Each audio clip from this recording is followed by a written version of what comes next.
This is the third week of Advent. Advent means an expectation that someone or something great is about to happen. It's a word that we use in adventure. We're looking forward to something great happening. And this time of the year where we as Christians look forward to celebrating the birth of Christ, we call it the season of Advent. This is week 3 of Advent. First week of Advent was faith. The second week was based on hope. And this third week of Advent is based on joy. And I'm going to read from Isaiah chapter 63 for the third week of Advent. The Spirit of the Sovereign Lord is on me, because the Lord has anointed me to preach the good news to the poor. He has sent me to bind up the brokenhearted, to proclaim freedom to the captives and release from darkness for the prisoners, to proclaim the year of the Lord's favor, to comfort all who mourn and provide for those who grieve in Zion, to bestow on them a crown of beauty instead of ashes, the oil of gladness instead of mourning, and a garment of praise instead of a spirit of despair. They will be called oaks of righteousness, planted of the Lord for the display of his splendor. This third week of Advent is about joy. And as I was thinking about joy, I thought of a number of things that bring joy to our lives. And I think the first and most prominent in my life was the birth of our children. And you may know some of them I got to experience firsthand. Some of them I wasn't in the room when it happened. But the fact that my children were born and are now alive is one of the greatest feelings of joy that I have ever had. Another feeling of joy that we have is when we achieve personal goals. Maybe it's with employment. You get a promotion and you get a great sense of joy or accomplishment. Maybe your self-worth is validated. Sometimes we get a feeling of joy when we reach our educational goals. I know that's a point of joy right now for some people at our church. A goal that has been pursued for many years has finally happened. Or sometimes we have relationship goals. Maybe that person finally asked you out, or two big ones, getting engaged or getting married. Those are two relationship goals that bring a great deal of joy. During this time of Christmas, we like to celebrate times of joy. I also don't want to forget the fact that during this time of celebration, there are a number of people who battle this appearance of joy because they're actually grieving. During this time, some of us have had friends or family that have become really sick. We have friends right now that are sick. Some of them are dying or who have died recently. This time of Christmas is a time of grieving because a family member died on Christmas. My grandma died on Christmas. Sometimes Christmas isn't a period of joy because during this time of giving and buying, some people struggle with money. So we're struggling with money, but we hear these advertisements about Black Friday. Well, Black Friday is about spending money. Cyber Monday, that's about spending money. We see all of these great deals that are going on during the Christmas season that are supposed to bring joy, and we've got to buy gifts for this person and money's tight, or we need to drive to this place and that costs money to buy gas, but money's tight. Sometimes we watch other people celebrate. They have the money to go and do. They have the money, they have the friends, but we feel alone. During this Christmas season, it can be a great sense of joy for some people, but also a great sense of despair for others. We're going to be in Luke chapter 3 today, and we're going to be reading about a sermon that John the Baptist preached before Jesus came. And he was dealing with people in similar circumstances. Some were very excited, some were grieving. We're going to see what John the Baptist told them to do in preparation for the coming of Christ. Let's read Mark. What book are we in? We're in Luke. I'll just say them all. Matthew. There, we got them all out of the way. We're going to be in Luke chapter 3. And we're going to see that John presents a message to the people so that they can have a practical impact on the lives of the people around them in the name of Christ as they prepare for the coming of the Messiah. Luke chapter 3, we're going to read verses 7 through 18. John said to the crowds coming out to be baptized by him, "You brood of vipers." Well, that's not very nice.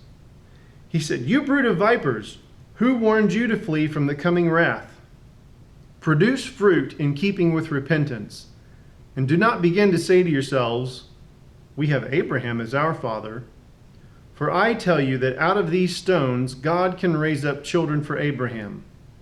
The axe is already at the root of the trees, and every tree that does not produce good fruit will be cut down and thrown into fire."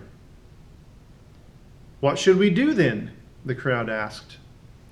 John answered, "Anyone who has 2 shirts should share with the one who has none, and anyone who has food should do the same." Even the tax collectors came to be baptized. "Teacher," they asked, "what should we do?" "Don't collect any more than you are required to," he told them. Then some soldiers asked him, "And what should we do?" He replied, "Don't extort money and don't accuse people falsely. Be content with your pay." The people were waiting expectantly and were all wondering in their hearts if John might possibly be the Messiah. John answered them all, "I baptize you with water, but one who is more powerful than I will come, the straps of whose sandals I am not worthy to untie. He will baptize you with the Holy Spirit and fire. His winnowing fork is in his hand to clear his threshing floor and to gather the wheat into his barn. But he will burn up the chaff with unquenchable fire." And with many other words, John exhorted the people and proclaimed the good news to them. So I want us to keep in mind as we are going through this, keep in mind the fact that John was preaching good news. So what you've just read and heard was good news to the people that heard it. So it was intended to bring joy. Now that first part was a little weird, like, "You brood of vipers." That sounds harsh. He was preaching good news. That's a different sermon. But that actually was good news. What he went on to see is, let's take a look at verse 11. The good news, what he said, "Anyone who has 2 shirts should share with the one who has none, and anyone who has food should do the same." There's joy in that message.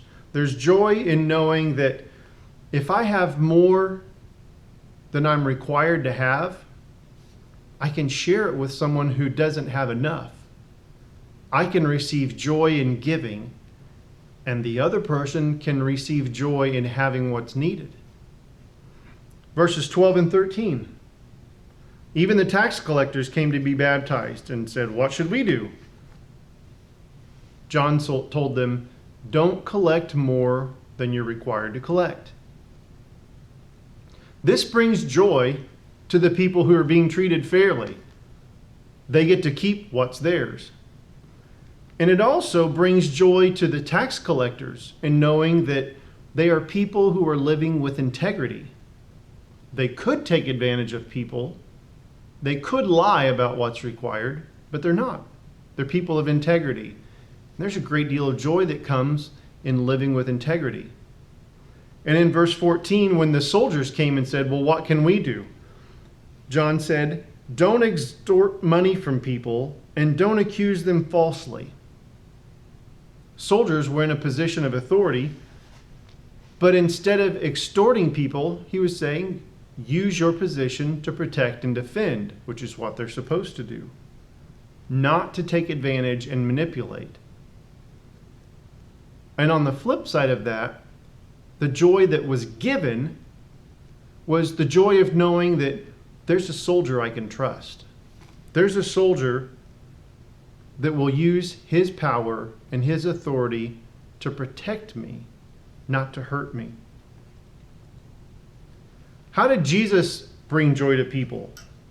I know Jesus isn't in this section, but we reference him a lot because he's the foundation of our belief. What Jesus did to bring joy to people was he met their needs, their practical needs. Like the very first thing Jesus, like his first miracle, he went to a wedding and the groom ran out of wine. This is a real and a practical problem because the groom could be publicly embarrassed for not having enough to take care of his guests. And Jesus produced enough wine so that the groom would not be publicly humiliated. He solved a practical need. And when he solved that need, he was able to show them that he was the Christ. Interesting story. You can read that if you want. The next thing Jesus did, we know that he healed people. And a lot of times, he healed men who had been confined to begging. But when he healed them, he took beggars and turned them into men who could now be employed and earn their own living. He met a practical need. Jesus also taught people who God really is.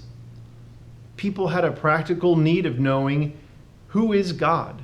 That's a question that the whole world deals with.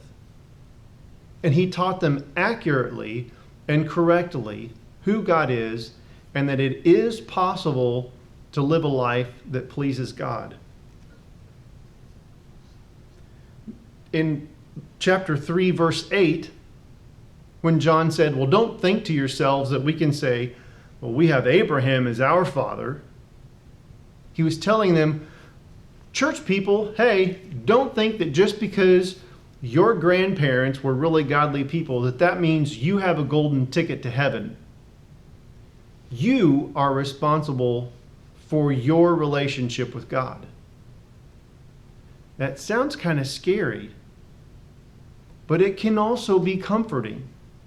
Depending on who your grandparents are, they're either an asset or detrimental if you look at their lives and how it affects your relationship with God.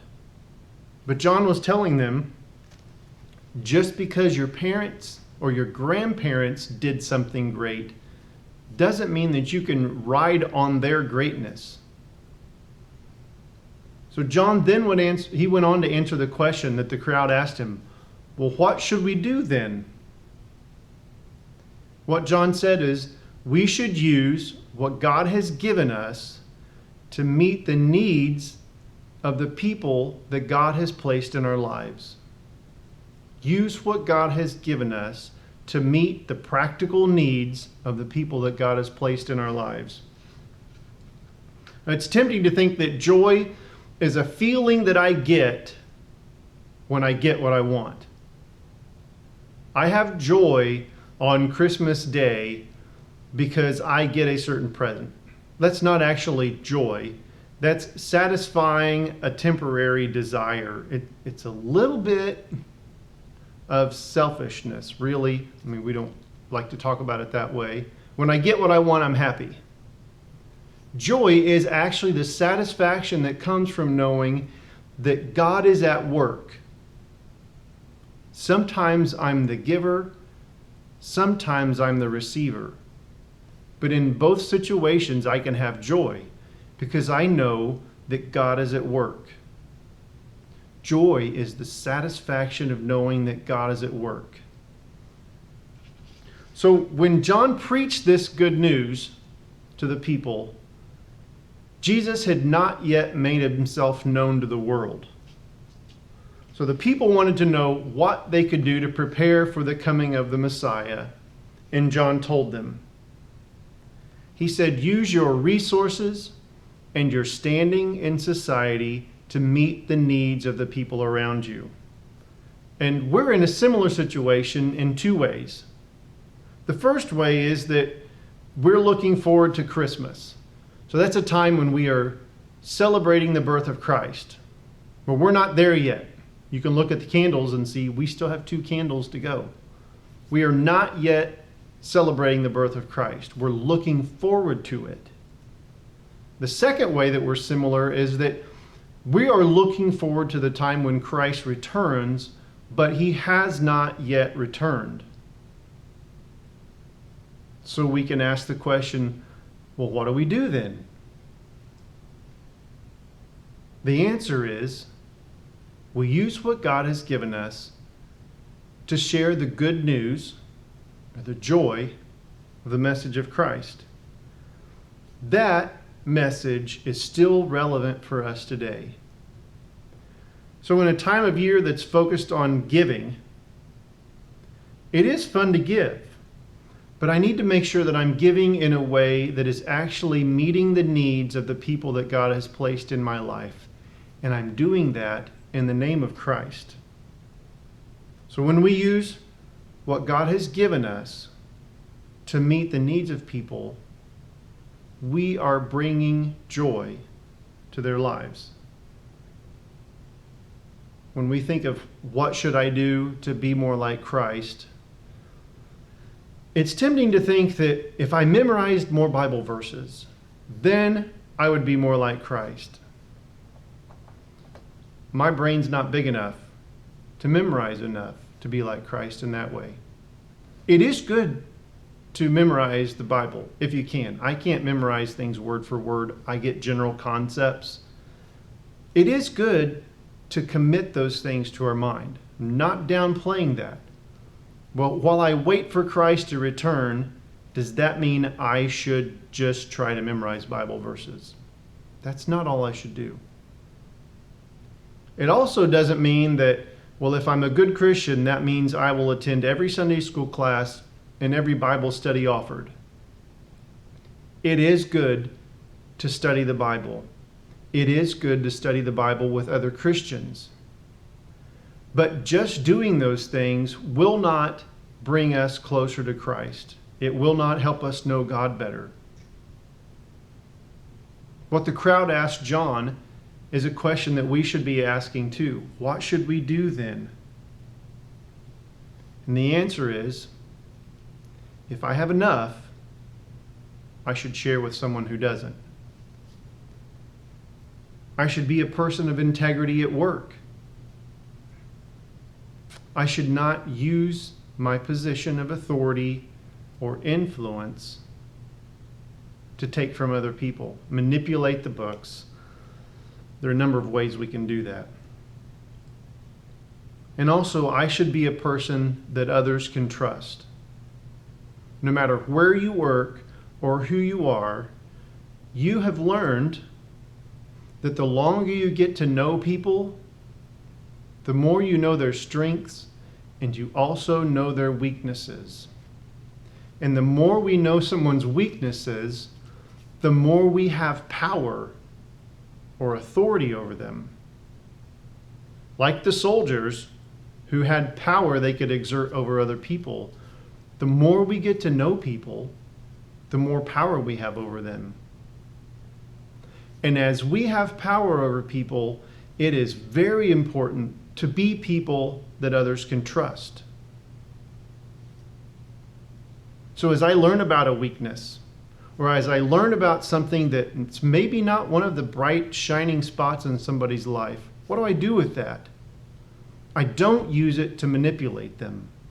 I don't use it to bash them to other people. I show them, you are someone that I can trust. Strike that, reverse it. I show them that I am someone they can trust with that weakness. You can be an example of Christ to others.